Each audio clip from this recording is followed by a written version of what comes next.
that right there, and it's just like bang, bang, bang, bang, bang, bang. Right there, that gives me a couple points. That's going to be the whole YouTube short. Just that. Bradford, why don't you summarize the Ministry of Ungentlemanly Warfare? I mean, now, me trying Superman and Reacher just gunned down Nazis.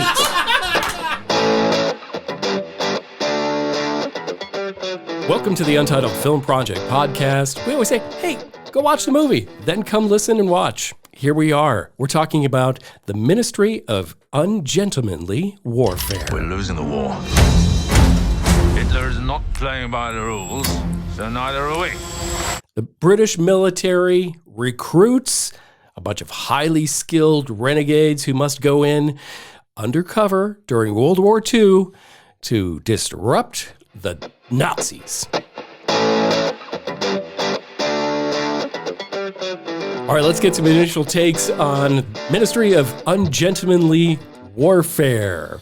Guys, why the hell are we still hearing Guy Ritchie's name at the beginning of every single promotion of any of his movies? Because he demands it? Is it in his contract? It has to be.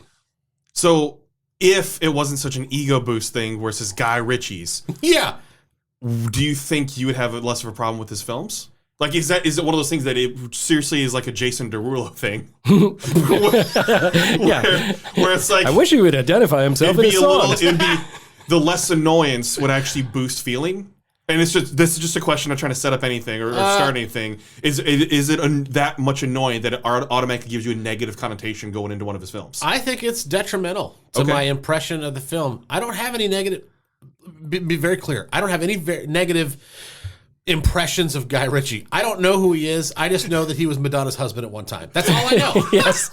Okay, so yes. The problem here is that every one of his projects it's Guy Ritchie's The Ministry of Ungentlemanly Warfare. It's Guy Ritchie's Wrath of Man. It's Guy Ritchie's The Man from UNCL. No!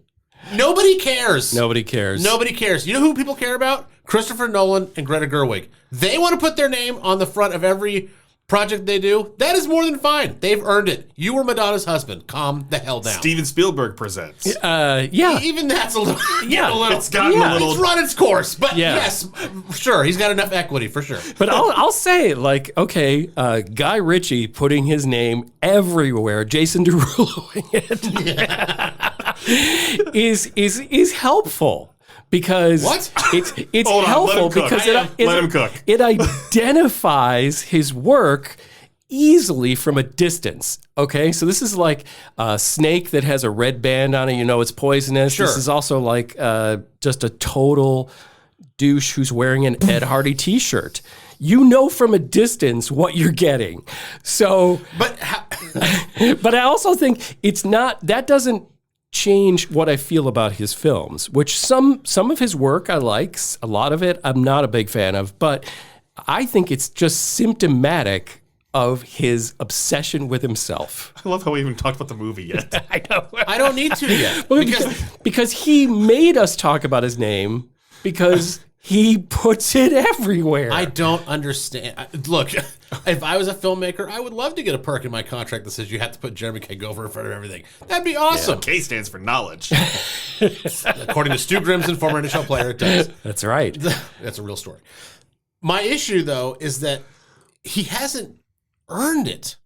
Like, okay, Snatch, awesome. You like the Sherlock Holmes movie? Mm-hmm. Awesome. Okay. First one. Yeah. Lock, Stock, and Two Smoking Barrels has a cult following. Interesting. Again, not my cup of tea, but no pun intended.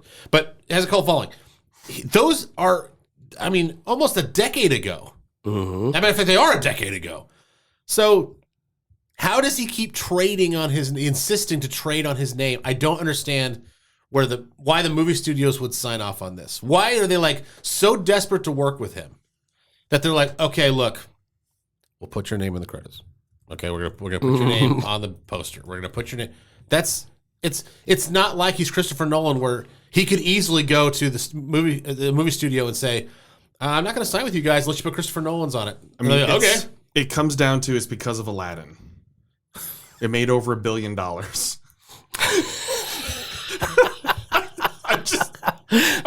I couldn't say it with a straight face, but it made over $1 billion. So they're like, sure. Was he connected with that? Yes. I didn't know that. Yes. No wonder I didn't like it very much. Directed and wrote it. No wonder it was so forgettable. All right. Okay. Let me just derail for 1 second and just say We've been derailed since the start. No, I mean, That's this. true. What exactly is so special about his delivery? I think that's a fair question. Okay. Sure. I think I What do is the think it's Guy a fair Ritchie question. style? Yes.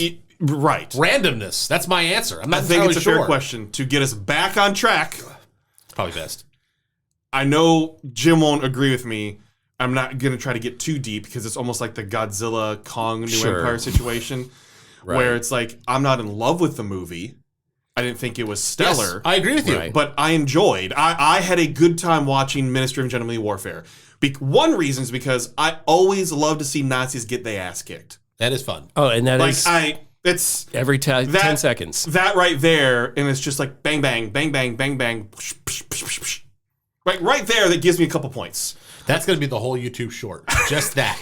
Just, You know, let's, Bradford, Yeah. why don't you summarize the Ministry of Ungentlemanly Warfare? I mean, now me trying Superman to, and Reacher just gunned down Nazis.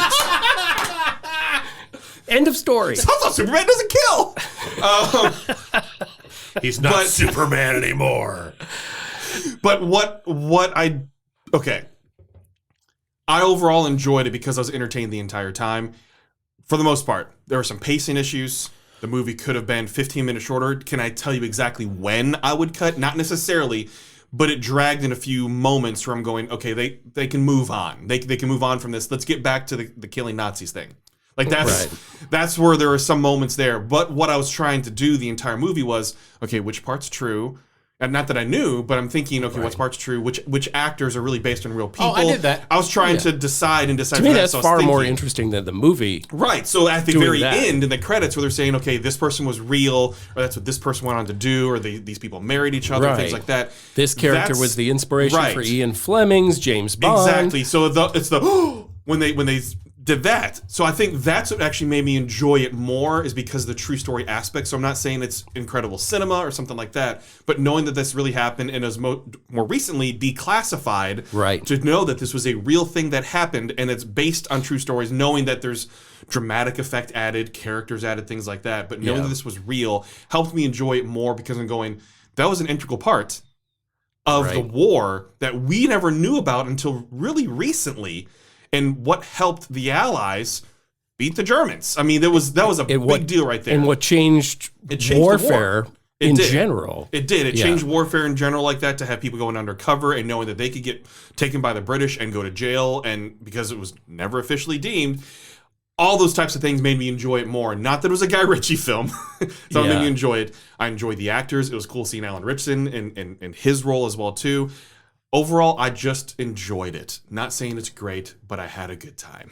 I think if you're going to talk about a Guy Ritchie film, the characteristics of a Guy Ritchie film are quite often snappy dialogue, some pretty funny one-liners occasionally. It's also bombastic, over-the-top action, and I think over the top is probably what I would describe his movies and himself. And in this movie, to me, I have a little bit like, okay, this is pretty cool.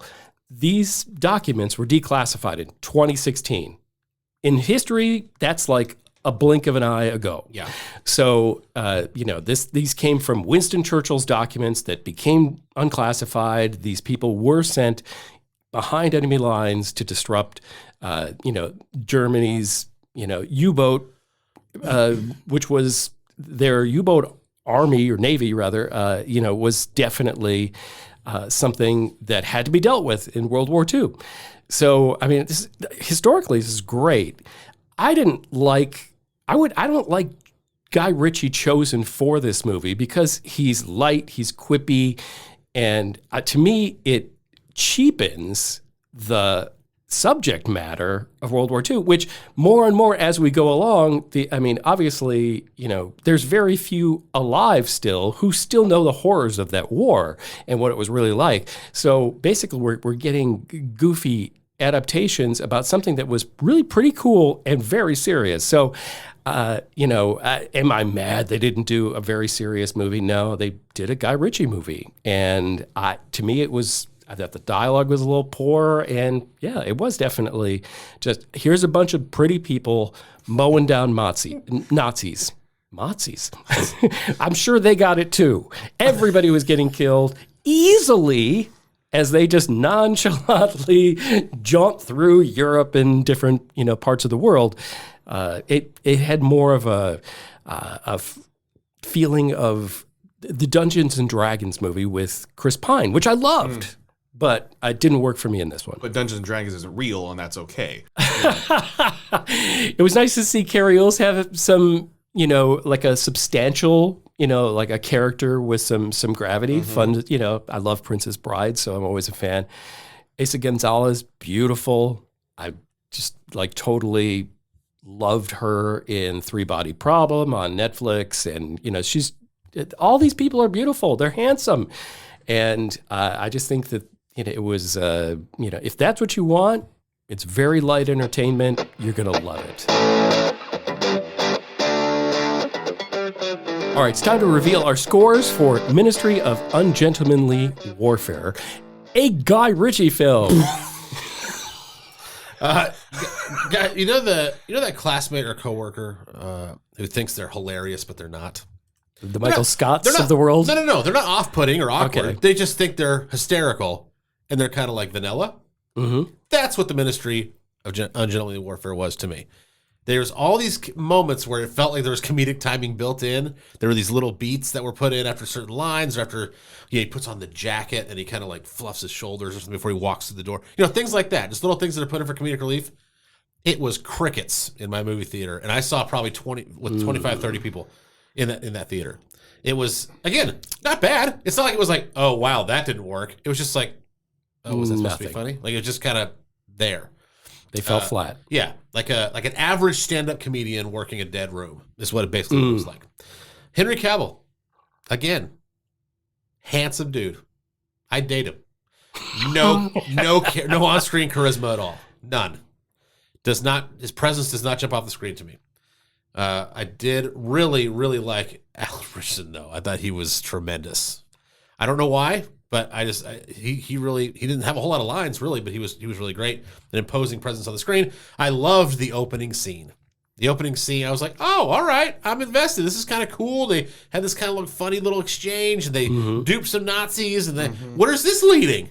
And then it was all downhill after that. Not that it was bad. Pew, pew, pew, boom, boom. Yeah. Not downhill Madam Web downhill, but downhill it plateaued in the first 5 minutes of the movie. It was the best that you were going to see. Ministry of Ungentlemanly Warfare. Oh, sorry. Guy Ritchie's Ministry of Ungentlemanly Warfare 6.0. All right. I feel we need Bradford to balance this out because I think you probably know where I'm going. So, Bradford, let's score this movie. Yeah. So, one of the other things I forgot to mention was I liked the soundtrack. I thought it was fun. Okay. It was typical Guy Ritchie in terms of that's another one of his traits. Music. If you like it's a fun soundtrack, style, usually. It's a fun soundtrack. The music was fun. It just of the period and everything too, and it adds to the action sometimes. But again, to Jim's point, does it take away from the seriousness of it? Obviously, it was not meant to be a serious film, right? Just in all things considered.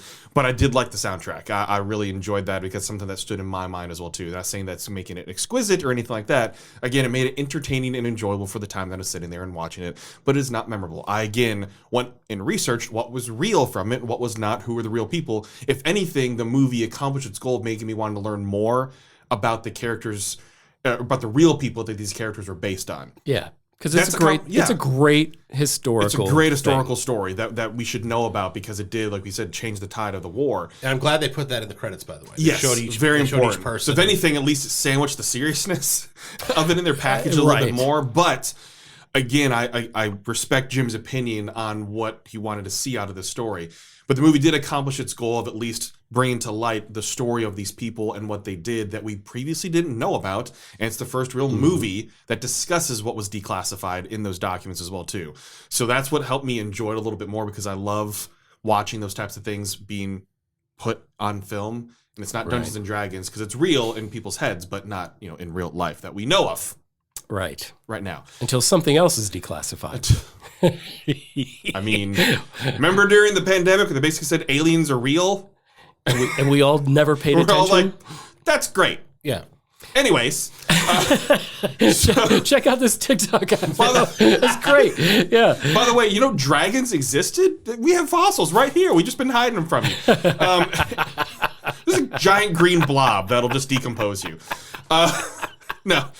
I enjoyed my time during it, and that's what I'm going to base it on. And it is really curious to see. I always bring up the scores, right? Audiences have loved the movie. Mm-hmm. They have. And I think it's because it's immediate reactions of people are just like, oh, I had an enjoyable time. Right. Critics are going to stew on a little bit lower, even though it still is certified. It's a 71 for critics and a 92 for audience. So overall, people are at least enjoying the film, right? So I think sure. It asks nothing of them, and they get it. And I think that's fair. That's why they go. If anything, this is one of those movies that you typically probably see in the summer. Mm-hmm. It's meant to be one of those summer, I don't want to say blockbuster, because it's not a blockbuster. Fun Guy movie. Ritchie's blockbuster is Aladdin. It made $1 billion. I know.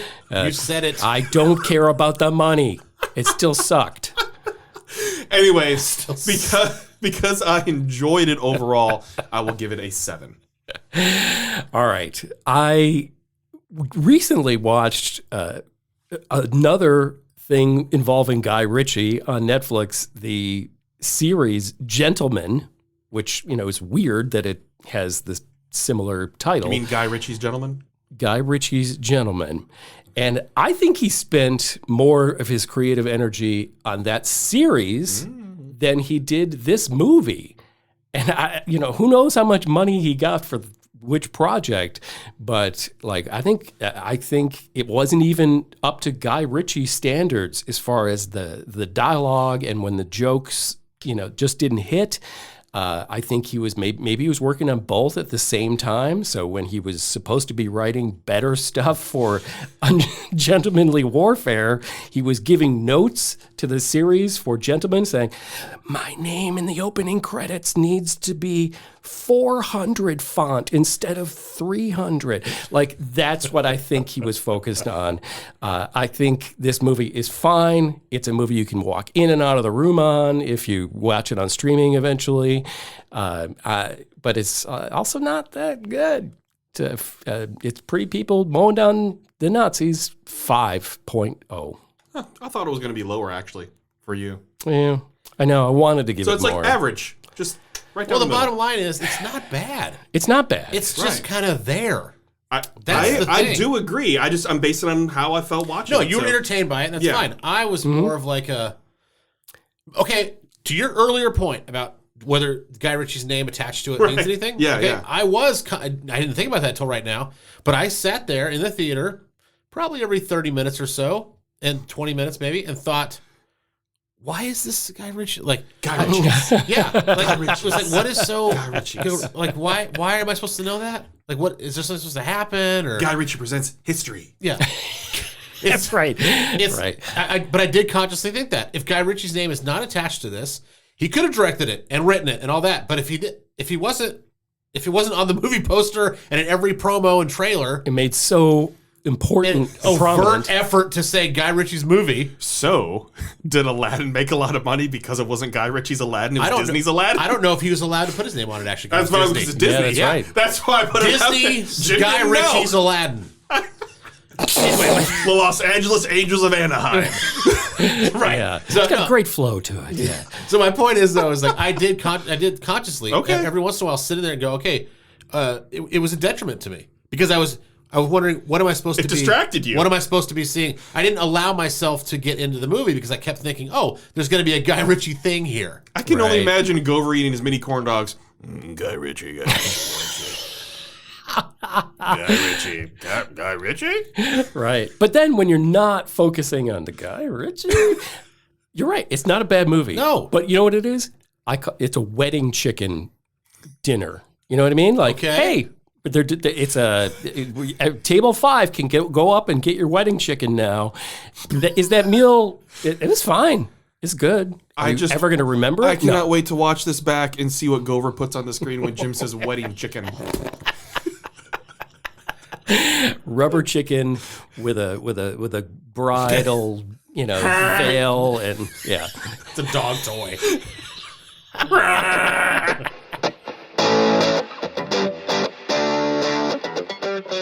Every episode here on the Untitled Film Project Podcast, we love to ask you the big question. We also love to ask ourselves that, of course, but in this particular case, it really does hit home with you, the listener and the viewer, because we are asking, what are you watching or streaming right now that you are on fire about? Yeah. You can't wait to talk to somebody about it. It's just, you got to be like, hey, did you see this last episode of whatever? All right. I just sat there and I can't believe I watched the whole series in one day. Yeah. I had stuff to do. Didn't plan on doing it, but I did it anyway. Bluey. Yeah. Bluey's great. It's what the internet's talking about. I love Bluey. The internet's talking about it. I don't care what age you are. I'm just saying. Bluey's That's awesome. not mine. That's not mine, but I know people are talking about it. Yeah. So, Jim, you want to start? Sure. I love Fallout. Yeah. Amazon Prime, based on the video game that I never played, but this adaptation is so good. I was disappointed there's only 8 episodes. It is so well done. It is from the people that brought you Westworld on HBO for the first few seasons when it was really good. This is Jonathan Nolan, Christopher Nolan's brother. They put a lot of money into this movie. It is well cast. Is his name on the movie poster by chance? I don't think it is. It's the Nolan name you can capitalize on. Yeah. Unlike Guy Ritchie. Sorry. But no, this is something I found out after the movie or after the series. I think it's so great. It's a post-apocalyptic world. I can't get the words out. I'm just so excited. And the main villain is played by Walter Goggins, who's just a scene stealer in everything he's ever been in. Villain. Villain. Hey, because I haven't seen it and don't know the arc. Let's not ruin it. Right. I'm just saying he's more of an anti-hero.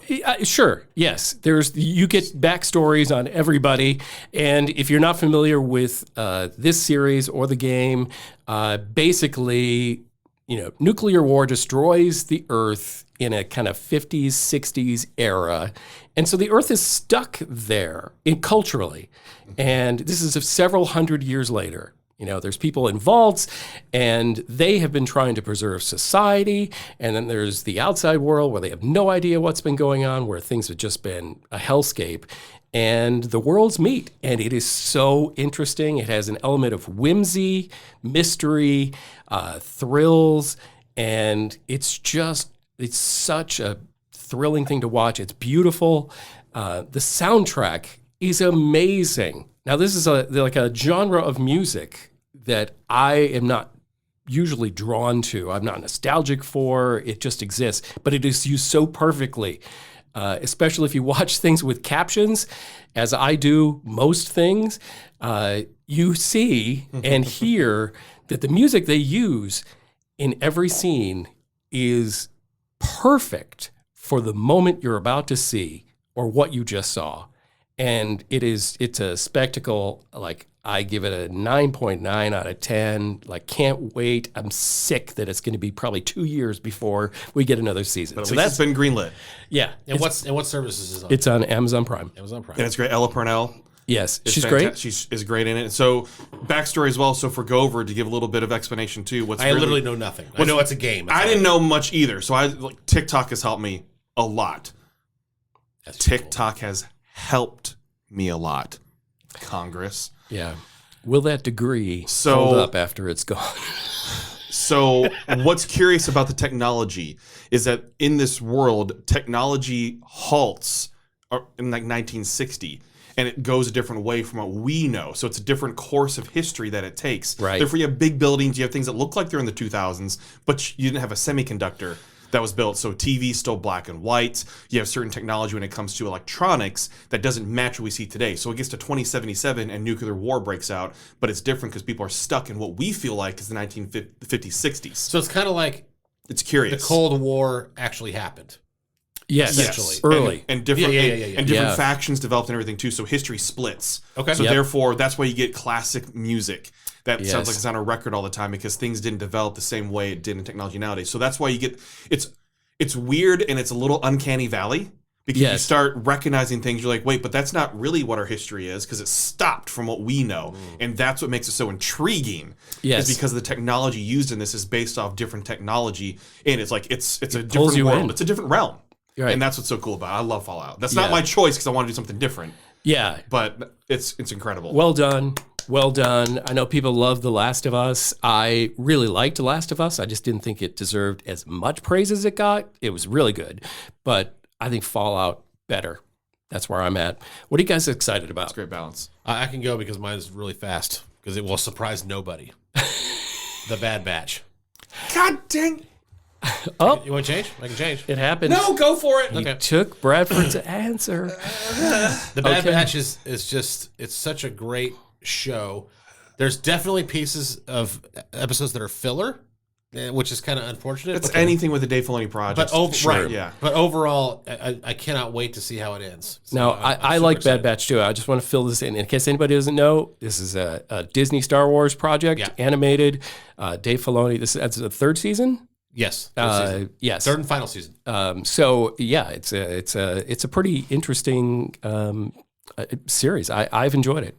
I think it's maybe aimed a little like younger, for a younger audience, but I don't know. like it a lot. Some of these episodes are pretty deep and could be disturbing to some people, especially when, and it's not spoiling much, but when you have Force sensitives in a cell and the music behind it, like music is very eerie feeling and everything too. So I feel like there's elements of it to where it's not meant for younger, preteen and older maybe. Yes. Okay. Yeah. Yeah. Yeah, Yeah. just like any of the Star Wars animated series. It's animated, but that does not mean it's for children. Like Right. Rebels started off, So- I think they wanted to do a kids series, and then they realized about a season and a half in, oh wait, Yeah. this is not a kids show. Right. And then they went in a different direction, and it Yeah. got really good. Yeah. Yeah. So That's cool. I'm not that far into it. I think I watched the first 2 seasons. So thanks for reminding me that, hey, finish it off. Well, now when the last episode comes out at the beginning of May, you can binge watch the whole season 3 if you want. Nice. Which is a good feeling because I'm telling you, every week when you're like, "That's it," it sucks to wait a week. So Yeah, it really does, doesn't it? That's why I loved Fallout completely out in one day. Yeah. The old model. that's right. now I will say what I don't like about that model is you don't have time to digest and discuss because everybody watches on different levels. Sure. I loved having a break between each week to discuss with my friends. There's a talk on benefit social to media. that. And each one has a benefit, right? So I'm not saying one Yeah. way is better than the other.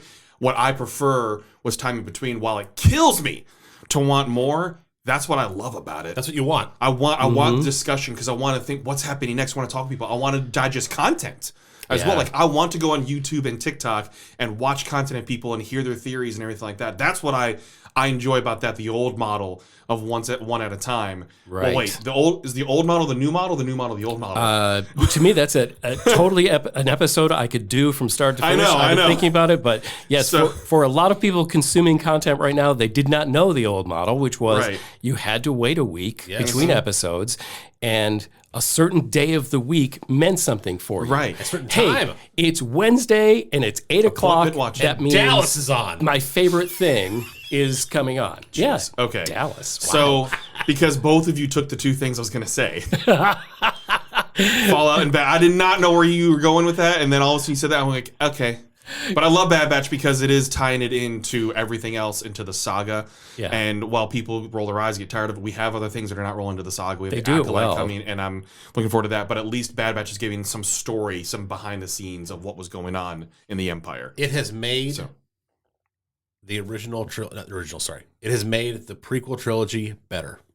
Oh, yeah. I think, a lot Yeah. of the Dave Filoni And stuff tie it has into done the that. sequels as well, too. No, right. But cloning. I'm Yes. saying, like, if you're one of those people that were like me, like where you like the prequels, but you're Yeah. like, well, not really my bag, original trilogy all the way, this gives you some color. It Oh, of fleshes course. it out. Yeah, it's really So, awesome. since the two of you said what you're watching and both the things that I'm watching, I'm going to tell you what you shouldn't watch. Oh, I like it. I love this. Great pivot, Okay. Bradford. It's a twist. Okay? Rebel Moon is a piece of shit. Now this is there because I knew you told me the first one, the second one came out, right? Yep. Yes. And I avoided the first one Yep. because of you saying this a couple of years ago. So Rebel Moon Part 1 was disappointing because I was hyped in my mind. I'm thinking, okay, we're getting something that's like a Star Wars-esque, but a different story and everything. Zack Snyder presents. Another person you probably shouldn't be Yeah, trading their don't name put out your there. name on it. So Rebel Moon Part 2. Let me just read my notes. Because please do. I didn't go off and just like write a tangent because it didn't even deserve paragraph form. Okay. It deserved bullet points. Rebel Moon Part 2 is a pile of stinky poop inside a dumpster fire. Wow. It doesn't even deserve a well-written paragraph, so here are the notes I took while watching. The movie begins with unnecessary exposition that makes zero sense to the film. Like, we're talking 5 minutes of just exposition, trying to explain things that no one cares about because you haven't built a world. Like, Star Wars has built a universe, right? You can exposition a little bit there to explain a story because most people watching that, they've watched multiple movies, they've watched series, things that you can do that. You've had one movie, Zach. You've had one movie. You haven't built a world. You were on a world. Okay. Montage heavy. So much that it felt like a meme. Poorly written dialogue, poorly edited. Like, this was edited like what I would do. Like, give me iMovie, and I edited Rebel Moon Part 2. Wow. Long-winded, hence the exposition. Unoriginal fight choreography. I'd seen everything before. Gover appreciates new ways to off people in movies, right? Not that this needed new ways to off people like you get in an action movie, but it is space fighting. I wanted some choreography that felt a little different because these aren't Earthlings. The last lines of the movie was just all cheese. All cheese. It's meant to ramp you up and get you excited, but all I'm sitting there is eating my popsicle going, maybe I should just let it melt. It's really bad. And you know, I typically like a lot of things, right? And you like a lot of garbage.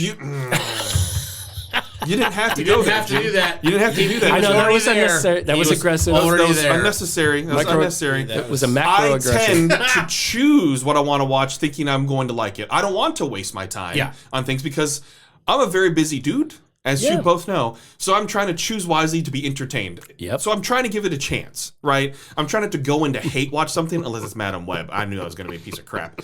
We all did, right? Sure. This one I wanted to give a chance because Rebel Moon is disappointing. Let's see what Part 2 does. It makes me angry. Because it's so bad. It's so bad. Why does Zack Snyder keep getting these things? Somebody commented on my Facebook post saying, who keeps funding these? So I went, who's the producer? Deborah Snyder. His wife. So that's why they're going to keep getting made. Okay. Like, More power to him. dude, make a good movie. I would do a lot of things that I probably shouldn't do if I had money. We'll just wait for the director's cut. We shouldn't have to wait for the cut to make it good. Just make it good.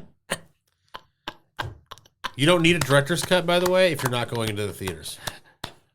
If you're streaming, you don't need a do director's whatever cut. you want. Do whatever you want. Just do it. Oh, that is so great. I love it. So I'm going to avoid the next incarnation of Rebel Moon. I kind of want to see it now. You can hate watch it all you Okay. want. It's Netflix. It's not even so- a hate watch. It's more of a curious watch. Like, what Sure. makes it so bad? I've been watching. This is another thing I've been streaming, kind of. Mystery Science Theater 3000 on YouTube. Oh, it's so good. They put on YouTube live streaming marathons of MST3K.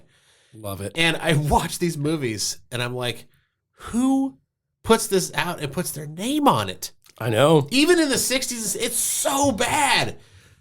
This reminds me of that. I need to go and see how bad this is. So you know how I didn't like Plane? Yes. I can see why people enjoyed it. Okay, like I can see why people enjoyed it. We have different opinions. I did not enjoy it. Sure. I understand why you all did not like Violent Night as much as I did, okay? I tell you, if you came out of Rebel Moon Part 2 and you say you enjoyed it, I don't know if I could respect you anymore. It's that bad. I think it just drew a line in the sand for me when I go see it. No. I I'd go can't see it. imagine you enjoying this, Sure. Gover, because I know how your brain operates when watching movies. Every single checkbox of things that you take points off for is just the entire movie. Okay? You would be at 0 30 minutes in. How does that go? It's like a babbling brook of check marks. A Babbling Brook would have been a better movie. Just a Babbling Brook. Just pull it up on YouTube. An hour 45 of a Babbling Brook. GoPro focused on a Babbling Brook. Set on Give a me rock. vibes instead of Zack Snyder. All right. His opinions are his movies are We've told you the movies and shows that we're really enjoying, Or not and enjoying. one we didn't like at all. Tell us, do us a favor. Hey guys, if you're not watching blank or this or that, you're really missing out. Tell us. We'd love to hear it. Let us know in the comments. You can get a hold of us in social media. We also would appreciate, hey guys, your time is valuable. Don't waste it on blank. That'd be great. This is the Untitled Film Project Podcast. Search for us anywhere, untitledfilmprojectpod.com. Thank you for listening to the Untitled Film Project Podcast. To support the show, please rate, review, follow, and subscribe. Original music by Jeremy Schwartz. Special thanks to the Music City Film Critics Association. Editing and post-production by Jeremy K. Gover. Voiceover by Chad Bennett.